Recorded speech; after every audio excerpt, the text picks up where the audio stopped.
Cuma di sini saya ingin menyampaikan betapa saya setelah melihat-lihat hadis-hadis Nabi, ajaran-ajaran Nabi, ada ajaran-ajaran yang kadang-kadang bisa menimbulkan salah pengertian, yaitu umpamanya tentang pahala orang yang melakukan ini, itu, entah perbuatan, entah bacaan, yang pahalanya itu begitu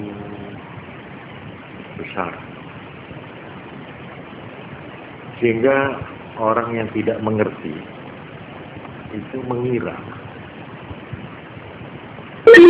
bahwa ajaran yang begini ini membawa orang bermalas-malas. Tetapi buat saya memandang dari pandangan yang menyeluruh bahwa Islam itu memang merupakan kesatuan ajaran. Keping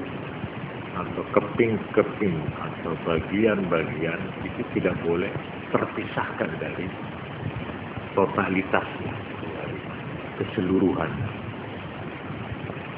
Ibarat gajah, saya cerita anak-anak, cerita SD. Gajah itu kalau kita lihat secara keseluruhan, kita baru mengerti bentuknya yang sebenarnya, yang terdiri dari macam-macam bagian yang kadang-kadang seperti bertentangan. Seperti di dalam cerita anak-anak dikatakan orang buta, pengalaman orang buta meraba-raba seekor gajah, kena kelalinya. Kelalinya itu apa? Belalai. Nah itu dia ngotot bahwa yang namanya gajah itu lemes seperti karet. Dikandani tak belum, tetap ngengkel bahwa gajah itu adalah karet itu. Karena kebetulan pegang kelali. Tapi ada orang buta lain yang kebetulan pegang gadingnya, siumnya, gadingnya, dia ngotot dari sopong, mengaku butek, lalu watos, hasil ngotot. Nah ini berlawanan, yang satu bilang lemes, Islam itu murah, Islam itu gampangan, dari sopong, ini haram, ini tidak oleh, ini. Nah itu kebetulan dia pegang siumnya. Iya betul. Ada yang bilang Islam itu, Islam gampang. Pokoknya sambil lalu saja lah. Ya ini sama dengan orang kebetulan dia menganggap menangkap itu ekornya itu kecil, dikira gajah itu cuma kecil. Apa Islamnya wajar? Ya orang-orang itu hasil pandangannya itu meremehkan. Tapi sebaliknya orang yang begitu getol agama Islam, dia ambil seperti orang meraba perutnya gajah. Wis gak sanggup kaya kono. Wis berdiri bang, beduk. Sebab dia kebetulan pegang perutnya. Jadi artinya kalau kita melihat Islam itu dengan mata yang melek, baru kita tahu. Islam juga begitu. Nah seperti Mama nih, sapa wing maca ngene iku ganjarane semene, sapa sing enak. Nah, katanya orang yang lah ngono enggak usah sembarang wis maca ngono ae. Ini salah. Pandangan yang salah itu. Kita harus melihat secara keseluruhan. Coba kita umpamanya orang atau manusia ini tidak sama. Malah saya menemukan kitab yang menerangkan. Orang di dalam beragama itu sedikitnya di sini digambarkan ada 6 fungsi, 6 jabatan, 6 pekerjaan. Yang satu al-abid, orang yang memang melulu beribadah. Wal mutajarridu lil ibadah alladhi la syughla lahu ghairuha aslan aw taraka al ibadah la jalasa dabbalan. Orang yang melulu hanya beribadat, dia tidak punya kerja selainnya. Andai kata dia tidak beribadat, betul-betul dia nganggur. Kerja tidak, cukup pensiunnya atau kebunnya, ya. Alhasil dia itu umpama tidak beribadah, nganggur. Ada yang ini. Ada lagi yang kedua, orang alim. Orang yang diperlukan oleh masyarakat ilmunya, entah di dalam memberikan fatwa atau memberikan pelajaran atau memberikan atau menulis karangan dan sebagainya. Nah ini, orang ini umpama menghabiskan waktunya untuk fungsinya mengembangkan ilmunya itu sudah bayar 5 waktu dan rawatibnya, itu lebih baik daripada mengerjakan yang lain. Ini. Tapi yang pertama tadi, kalau enggak ibadah nganggur, ulang ya boten, yang baik biasa orang tidur, tapi tekun ibadah. Loh, orang ini apa tidak agama? Fashtighaluhu bitta'allum, bagi pelajar kesibukannya dia belajar afdalu, lebih baik min ishtighalihi bil azkar wan nawafil, lebih baik dia belajar daripada wiritan zikir dan mengerjakan yang sunat-sunat. Ini buat pelajar. Jadi waktu buat pelajar itu lebih baik digunakan untuk pelajarannya. Ya sudah tentu 5 waktu itu minim, itu tidak boleh ditawar kalau itu ya. Itu minim sudah semua, ribut gak ribut, jabat besar apa kecil apa menengah, itu sama kan, minimal. Lalu yang keempat, al-muhtarif alladhi yahtaju lil kasab li'iyalih, orang yang bekerja untuk keluarganya, jadi rezeki. Ini yang banyak. Laisa lahu an yudayyi'al 'iyal, dia tidak boleh menyia-nyiakan keluarganya. Wa yastaghriqal awqat fil ibadah, lalu menghabiskan waktunya untuk ibadah. Tidak boleh. Dia harus kerja. Walakin yanbaghi alla yansa dzikrallahi fi sina'atihi biqalbihi. Cuma ya sekalipun begitu diharapkan sedikitnya dengan hatinya ia selalu ingat kepada Allah dimanapun dia bekerja itu. Jadi sambil bekerja jangan sama sekali melupakan Allah. Nah, terhadap orang ini di sini dikatakan dia membaca tasbih, berzikir, dan dia kalau secara zikrul wafil baca Fatihah minim. Dimanapun kita berada, ya, di kereta api, kerja di pasar atau di baca Fatihah. Itu paling minim itu. Saya kira tidak berat kalau cuma baca Fatihah. Nah, buat orang ini dikatakan, maka tiap langkahnya, tiap gerak-geriknya, yang memang dia betul-betul bukan karena mencari kekayaan untuk sok atau untuk sombong-sombongan, untuk panas-panasan, jor-joran, tapi betul-betul untuk menghidupi keluarganya, orang tuanya atau anaknya yang belum bisa kerja. Tiap langkahnya itu sama nilainya dengan orang yang zikiran, orang yang pegang tasbih itu. Sama itu. Tiap langkahnya dihitung oleh malaikat.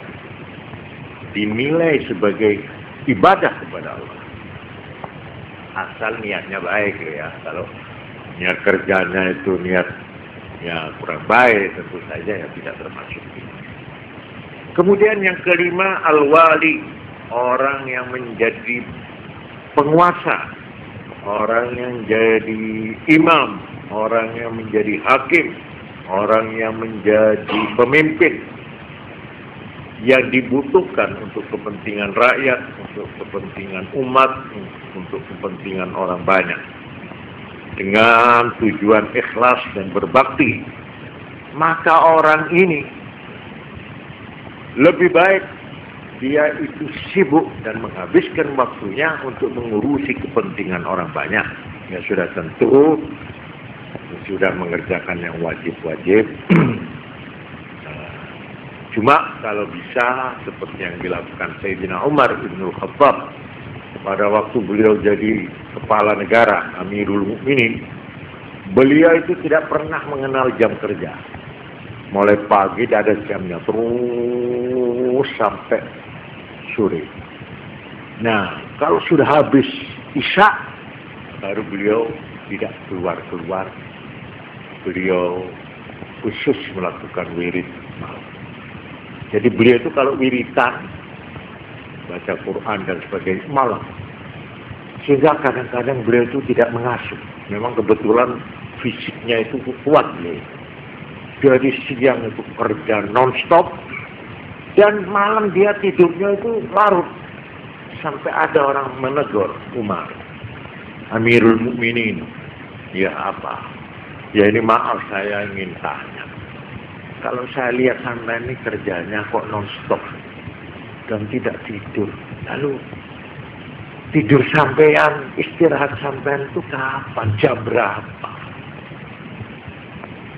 Jawab beliau, ya, saya mulai pagi. Kalau siang saya mengurusi kepentingan orang lain. Ya kalau malam, kalau saya tidur kan saya ini namanya rugi. Saya melayani orang lain tapi saya tidak melayani diri saya sendiri. Lalu sebagian saya apa? Saya cuma memberikan pimpinan dan kepentingan orang lain, sedang saya sendiri tidak saya pimpin, tidak saya beri bagian. Karena itu saya pada waktu siang kerja untuk rakyat, tapi malam kerja untuk saya menghadap Tuhan. Ini al-wali. Nah, ada lagi yang keenam yang disebut al-muwahhid. Nah, ini orang yang sudah kerjanya itu katakanlah stop kontaknya Tuhan di bumi. Dia tidak pernah melepaskan hubungannya dengan Tuhan sedetik pun. Ini wahid. Ini orang terus menghadirkan Allah di dalam hati. Ini orang yang hatinya terus berdetak dengan nama Allah. Sekalipun mulutnya sudah tidak mengucapkan, tidak bergerak. Nah ini orang yang sudah tingkat ibadahnya itu sudah tinggi sekali. Ini orang ini kadang-kadang dia bergaul dengan kita secara fisik, tapi hatinya tetap bersama Allah. Orang ini satu detik lupa pada Allah itu sudah dosa besar. Ini ada orang yang begini, ya. Jadi artinya, ya ini tidak saya perpanjang, insya Allah ada kesempatan lain. Cuma artinya kalau kita lihat orang-orang ini pekerjaannya itu ada yang sibuk ini, sibuk ini, sibuk ini. Tidak bisa kita pukul rata, harus ini kon yang kepingin mlebu swarga ya. Moco iki 10.000 ya. Iki 100.000, iki 50.000. Mana bisa itu ya? Aku terus nyambut gawe ya. Apa kok nek diantem ini terus iki? Aku ki masinis aku iki. Yang hari-hari ini habis itu di atas kereta api, tidak pernah tidur. Kok mobilitas 50.000 itu apa ya tumor? Nah, juga seperti dokter. Apa lalu dia dokter pasiennya sampai numpuk akeh uritan. Ya Allah ini bukan pada tempatnya itu. Tidak boleh itu menurut agama, tidak boleh. Tidak boleh. Dokter lebih baik melayani pasien. Itu sama dengan wirid. Itu diberi pahala asal niatnya untuk beri kemanusiaan dan karena Allah. Itu ibadah itu. Sama dengan kiai yang tekun, wiritan, tasbih. Sama. Ojo meri. Podo mawon itu. Nah inilah ya, asal tujuannya memang baik. Ya toh? Nah sekarang dilihat dari sudut inilah. Maka kita melihat kadang-kadang Nabi bersabda. Nah ini contohnya ya.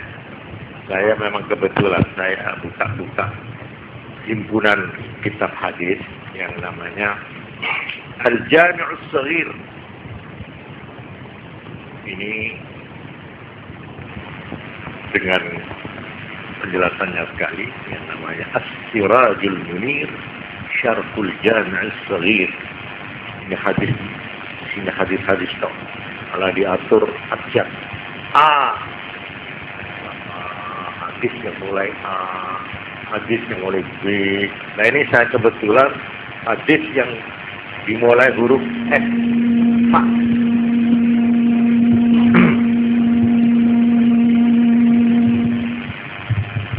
Di sini ada hadis yang dimulai dengan Fa. Fatihatul Kitab ta'dilu bisulusayil Qur'an.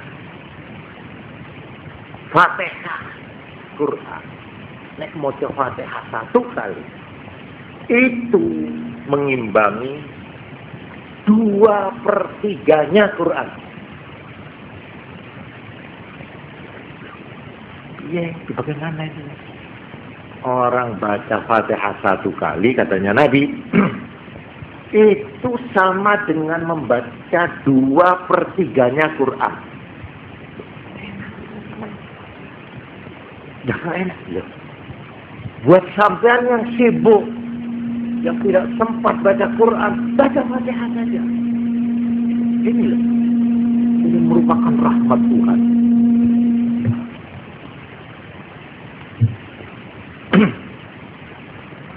Ini hadis